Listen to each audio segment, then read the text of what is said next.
कृष्णम वंदे जगद्गुरुम। श्री यमुना जल शुद्धिकरण अभियान के तत्वावधान में श्री यमुना जी के प्रदूषित वातावरण को, उस जल को शुद्धिकरण के माध्यम से किस प्रकार से जो स्वयं अन्य को पवित्र करने वाली हैं, उनकी पवित्रता को, उनके शुद्धिकरण को, उनकी पूर्ण सफाई और सुंदरता को हम पुनर्स्थापित करने के लिए जब मातृवंदना के भाव से इस कार्य को हम कर रहे हैं, मुझे विश्वास है कि श्री यमुना जी तक हमारी ये सेवा प्रार्थनाएं जरूर पहुंचेंगी। भारतीय संस्कृति का इतिहास रहा है कि भारतीय संस्कृति और उसकी परंपराओं ने 5 प्रकार से मातृवंदना की है। हिंदू सनातन वैदिक धर्म के तत्वावधान में जब जब इस प्रकार से ग्रंथों पर, मंदिरों पर, हमारे श्री विग्रहों पर, पवित्र देवस्थानों पर और इस प्रकार की पवित्र नदियों पर, हमारी सप्त मातृकाओं के रूप में जिन नदियों की आराधना की जाती है, उन पर जब जब इस प्रकार से प्रदूषण या आक्रांतों के आक्रमण हुए हैं, प्राकृतिक प्रकोप या फिर मानव सर्जित जो विडंबनाएं हैं, उनका जब जब इस प्रकार से हमारे पवित्र स्थानों पर, तीर्थ स्थानों पर, पवित्र नदियों के साथ साथ जब जब इस प्रकार का व्यवहार मानव जात ने किया है, तब तब प्रकृति ने उन्हें कभी माफ नहीं किया है। तो मानव जात की रक्षा के लिए, प्रकृति के संरक्षण के लिए, हमारी धार्मिक आस्थाओं के पूर्ण रूप से आबद्ध करते हुए उन सभी का संरक्षण करने के लिए इस प्रकार का जब श्री यमुना जल शुद्धिकरण अभियान चल रहा है, हम सभी का कर्तव्य बनता है, हम सभी का ये संकल्प लेने की हमारी मनोवृत्ति होनी चाहिए कि ये किसी संस्था का, व्यक्ति का, संप्रदाय का या विचारधारा का कार्य नहीं है। ये पुरुष और प्रकृति का कार्य है। पुरुष स्वयं पूर्ण पुरुषोत्तम श्री हरि हैं और प्रकृति उनकी शक्ति है। और जब श्री यमुना जी की हम बात करते हैं, सरस्वती जी की, गंगा जी की, नर्मदा जी की हम बात करते हैं, तब उस प्रकृति और पुरुष के प्रति हमारा क्या उत्तरदायित्व है, ये हमें बार बार आपको समझाना या बार बार आपको सूचित नहीं करना चाहिए। स्वयं मानव होने के नाते हमारा स्वधर्म, स्वकर्तव्य होना चाहिए।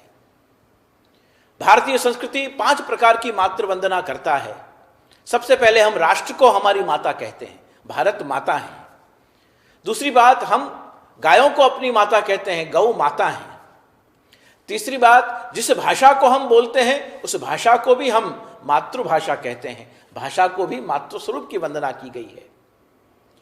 चौथी बात, जननी नी जोड़ सखी नहीं जड़ेले रोल, हमारे जननी जो है, जिन्होंने हमें ये शरीर दिया है, उस हमारे जन्म देने वाली मातृवंदना का कार्य करते हैं। और 5वीं बात है और सबसे प्रधान जो बात है वो ये बात है कि हम अपनी नदियों को भी हम अपनी माता समझते हैं।